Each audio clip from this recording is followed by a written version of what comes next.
صفای خلوت دل را توی باران احسانم. بیا ای مرهم جانم که از دوری پریشانم.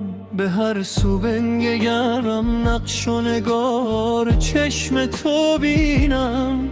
توی آینه رازم، توی پیدا و پنهانم. دل من بیقرار تو، جهانم بی تو بیرنگ است. بیا که بند من برای خندهات تنگ است.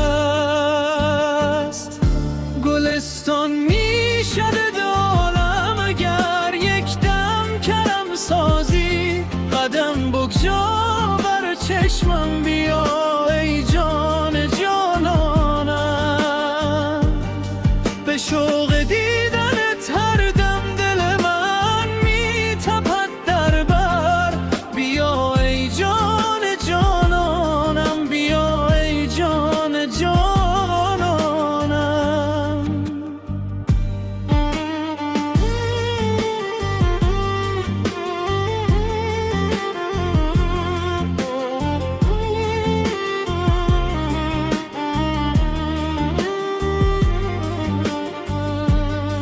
شب تاریک تنهایی به یاد تو سحر گردد.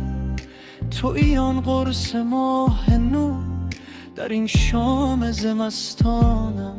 عجب صبری به دل دارم در این عهد و پیمانم، که من غیر از وصال تو دگر چیزی نمیدانم. دل من بیقرار تو، جهانم بی تو بیرنگ است. بیا که بند من برای خندهات تنگ است. گلستان میشد عالم اگر یک دم کرم سازی. قدم بگذار و بر چشمم، بیا ای جان جانانم. به شوق دیدنت هر دم دل من میتپد در بر. بیا ای جان جانانم، بیا ای جان جانانم.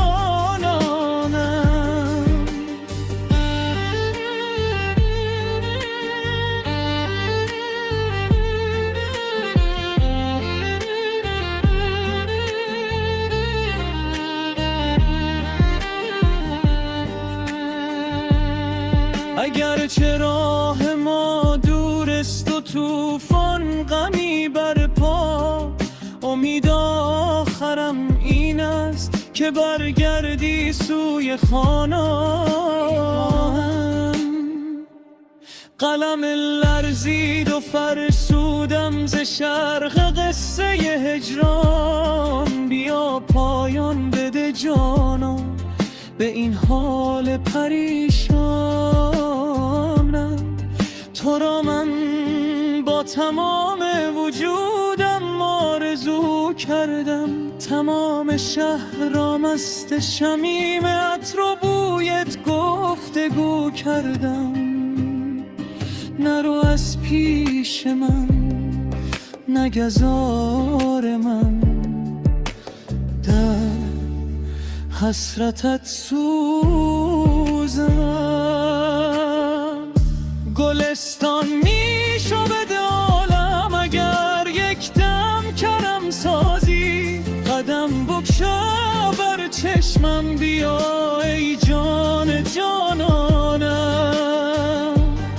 به شوق دیدنت هر دم دل من میتپد در بر. بیا ای جان جانانم، بیا ای جان جانانم. بیا ای مرهم جانم، تویی پیدا و پنهانم. بیا پایان بده جانا به این حال پریشانم. بیا ای جان جان.